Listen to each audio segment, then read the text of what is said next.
السلام علیکم۔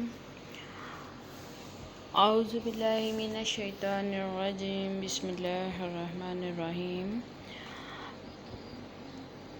جی آج ہم حدیث نمبر 2 کا تیسرا حصہ احسان اس کے بارے میں پڑھیں گے۔ تو کالا کہا، فخبرنی مجھے بتائیے، عن الاحسان احسان کے بارے میں۔ کالا فرمایا آپ صلی اللہ علیہ وآلہ وسلم نے، ان کے تعبد اللہ کہ تو اللہ کی عبادت کرے، کأنکا گویا کہ تو جیسے کہ تو تراہ دیکھ رہا ہے اسے۔ اب احسان کیا ہے کہ تو اللہ کی عبادت ایسے کرے گویا تو اسے دیکھ رہا ہے۔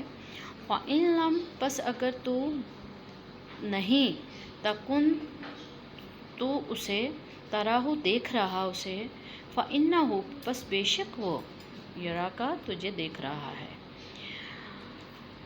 کأنکا تراہ اس طرح اللہ کی ان تعبد اللہ تو اللہ کی عبادت کأنکا تراہ کہ ایسے کرے کہ جیسے تو اسے دیکھ رہا ہے۔ فَإِن لَمْ تَكُنْ تَرَاهُ فَإِنَّهُ يَرَاكَ اگر تو اسے یعنی کہ اللہ کو نہیں دیکھ رہا تو وہ تو تجھے دیکھ رہا ہے۔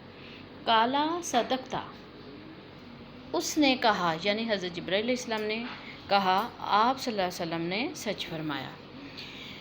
اس کا چوتھا حصہ اب تیسرے حصے کے پہلے میں تشریح کر دوں پھر چوتھا حصہ پڑھتے ہیں۔ اس کا تیسرا حصہ احسان ہے۔ احسان کا مطلب کیا ہے؟ احسان کہتے ہیں کسی بھی عمل کو انتہائی حسن کمال سے ادا کرنا احسان کہلاتا ہے، اور یہ وہ عمل ہے جو اللہ تعالیٰ کے ہاں مقبول ہے اور اللہ تعالیٰ کو اور اس کے بندوں کو نہایت پسند ہے۔ اس میں اب سب سے پہلے اللہ کے ساتھ احسان کیا ہے، یعنی کہ اللہ تعالیٰ کی عبادت کرنا بڑے خشوع اور خضوع کے ساتھ، نماز پڑھنا۔ اس میں جب بندہ نماز پڑھنے لگتا ہے تو اس کا تن من سوچ بچار اس کے خیالات میں سب کچھ اس وقت اللہ تعالیٰ کی لگن میں مصروف ہونا چاہیے، اور وہ اس میں یہ اپنے آپ کو سمجھے کہ میں اللہ تعالیٰ کے حضور کھڑا ہوں اور اللہ کو اپنی آنکھوں سے دیکھ رہا ہوں۔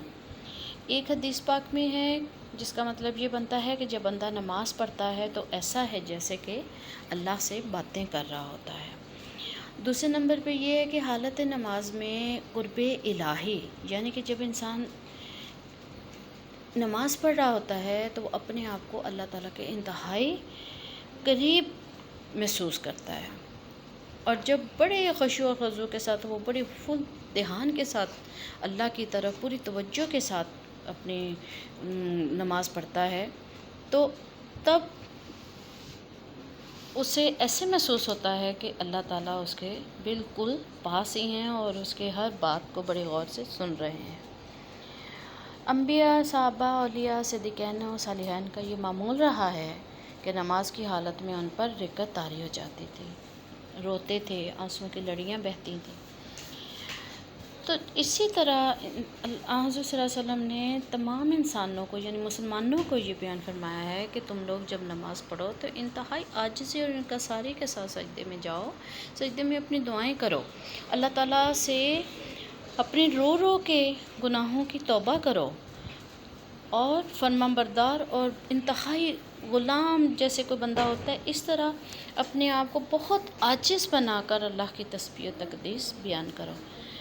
تو اللہ تعالیٰ ایسی حالت میں انسان کی اتنی جلدی وہ دعا قبول کرتا ہے کہ انسان خود نہیں سمجھ سکتا کہ اتنی جلدی میری دعا کیسے قبول ہوگی۔ جتنی عاجزی ہوگی اتنی ہی دعا جلد قبول ہوگی اور اس نماز میں زیادہ اثر ہوگا۔ تو ایسا تب ہوتا ہے جب انسان انتہائی اپنے آپ کو عاجز سمجھتا ہے، اور سب سے زیادہ قرب اللہ تعالیٰ کے ساتھ کب محسوس ہوتا ہے؟ جب وہ سجدے کی حالت میں ہوتا ہے اور اپنے پیشانی اور ناک کو رگڑ رہا ہوتا ہے زمین پر، اور اللہ تعالیٰ اس وقت انتہائی خوش ہوتے ہیں جب بندہ اپنے سجدے میں پیشانی کو زمین پر رکھ کر اپنی عاجزی کا اظہار اللہ کے سامنے اور اپنی بے بسی کا اظہار اللہ کے سامنے کر رہا ہوتا ہے۔ اس سے اگلا چوتھا حصہ ہے قیامت کی نشانیاں، قیامت اور اس کی نشانیاں ہیں۔ کالا کہا یا اسی یعنی حضرت جبرائیل علیہ السلام کے بارے میں ہے کہ کالا کہا فاخبرنی، پس مجھے خبر دیجیے یا بتائیے، عن الساعۃ، قیامت کے بارے میں۔ ساعت کسے کہا گیا؟ قیامت کو، قیامت کے بارے میں۔ کالا فرمایا رسول پاک صلی اللہ علیہ وآلہ وسلم نے، مل مسئول، ماں نہیں مسئول جسے پوچھا گیا، انہا اس کے بارے میں، بھی عالمہ زیادہ جانتا، من السائل، سائل کہتے ہیں سوال کرنے والے کو، یعنی جو سوال کرنے والا ہے اس سے زیادہ میں نہیں جانتا جسے سوال پوچھا گیا ہے۔ کالا کہا فاخبرنی، پس مجھے بتائیے، ان امارتھا، اس کی نشانیوں کے بارے میں۔ کالا فرمایا رسول صلی اللہ علیہ وآلہ وسلم نے، ان کے تالد الاماتو، تالدہ جنے گی، اماتو لونڈی، ربتہا اپنی مالکہ کو، وان تر الحفاتا، اور تو دیکھے گا ننگے پاؤں والے، العراتا ننگے جسم والے، العلاتا نادار یا شائی بکریاں چرانے والے، یا تطاولون لمبائی میں مقابلہ کریں گے، فی البنیانی بنانے میں، عمارتوں کے، اور اس کے آخری حصے میں جو اس کا رہ گیا ہے، اس میں ہے کہ سمن تالا کا، پھر وہ آدمی چلا گیا، فلابثت، پس میں ٹھہرا رہا، ملین کچھ دیر۔ کالا، آپ صلی اللہ علیہ وسلم نے فرمایا، یا عمر، اے عمر، اتدری کہ تو جانتا ہے، من السائل، کون تھا یہ سائل؟ قلت، میں نے کہا، اللہ و رسولہ، اللہ اس کا رسول، عالم، زیادہ جانتے ہیں۔ کالا، آپ نے فرمایا، ھذا جبرائیل، یہ جبرائیل علیہ السلام تھے، آتاکم، تمہارے پاس آئے تھے، یعلمکم، جو تمہیں دین سکھانے آئے، دینکم، تمہارا دین۔ رواہ مسلم، اسے مسلم نے روایت کیا ہے۔ تو اس میں اب چوتھے حصے میں کیا بات بیان کی گئی ہے کہ حضرت جبرائیل علیہ السلام نے حضور صلی اللہ علیہ وسلم سے پوچھا کہ آپ جانتے ہیں کہ قیامت کے بارے میں، کہ قیامت کب آئے گی؟ تو حضرت صلی اللہ علیہ وسلم نے حضرت جبرائیل علیہ السلام کو جواب دیا کہ میں بھی صرف اتنا ہی جانتا ہوں جتنا کہ آپ سوال کرنے والے نے مجھ سے پوچھا ہے، البتہ اس کی نشانیوں کے بارے میں جانتے ہیں کہ جو اللہ تعالیٰ نے بیان فرمائی ہے قرآن پاک میں، اس کے بارے میں جانتا ہوں کہ وہ نشانیاں کیا ہوں گی۔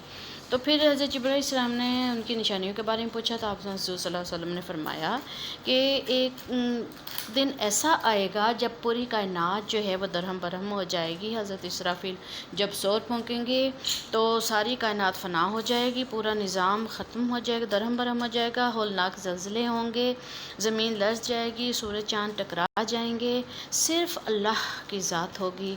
اور اس کا اسی چیز کا نقشہ جو ہے وہ سورہ عبس میں کھینچا گیا ہے کہ اس روز آدمی اپنے بھائی سے بھاگے گا، اپنی ماں اور اپنے باپ سے بھاگے گا، اپنی بیوی اور اپنی اولاد سے بھاگے گا، یعنی ایسا وقت ہوگا۔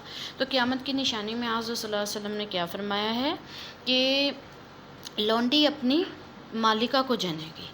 تو اس کا مطلب قیامت کے قریب جو ہے وہ یہ بیان کیا گیا ہے بہت سارے مفسرین نے کہ اولاد جو ہے وہ اپنے والدین کی نافرمانی کرے گی، اور اس کے علاوہ بیٹیاں اپنی ماؤں کی نافرمانی کریں گی، بیٹیاں ماں کی پرورش کریں گی اور ان کے ساتھ ایسا سلوک کریں گی کہ جیسے وہ ایک لونڈی کے ساتھ کیا جاتا تھا پہلے وقتوں میں، اور اپنی ماں کا احترام نہیں کریں گی۔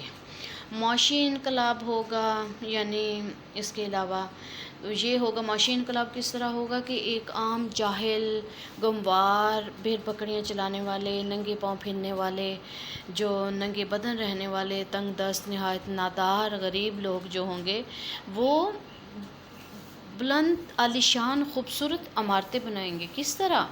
حرام کی کمائی سے، اور غرور کریں گے اور ایک دوسرے پر سبقت لے جانے اور بازی حاصل کرنے کی کوشش کریں گے۔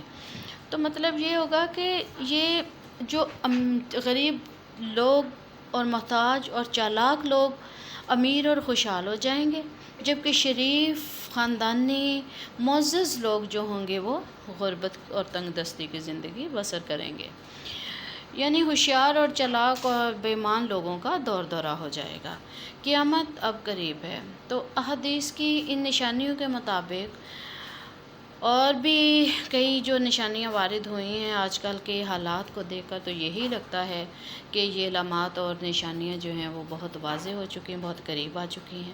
تو اس سے لگتا ہے کہ جیسے آج کل یہ کرونا کی وبا بھی پھیلی ہوئی ہے، تو یہ بھی عذاب الہی کی ایک صورت ہے، تو یعنی یہ بھی قیامت کی نشانیوں میں سے یہ کیا نشانی ہے۔ دوسرا، آج کل جو بہت جلد چاند گرہن، سورج گرہن، تقریباً یہ پچھلے مہینوں میں آپ نے دیکھا ہوگا کہ پچھلے ماہ میں ایک ماہ میں 3 دفعہ سورج گرہن اور چاند گرہن ہوا، بہت جلدی۔ تو یہ سب کیا ہے؟ یہ سب قیامت کی نشانیوں میں سے ہیں، تو ہمیں چاہیے کہ ہم اللہ تعالیٰ سے ان ٹائم پہ ابھی بھی وقت ہے ہمارے لیے کہ ہم توبہ کر لیں اپنی نافرمانیوں پہ، اللہ سے توبہ کر کے اپنے گناہوں کو بخشوانے کی کوشش کر لیں اور آئندہ گناہ نہ کرنے کا عزم کر لیں۔ جی اللہ حافظ۔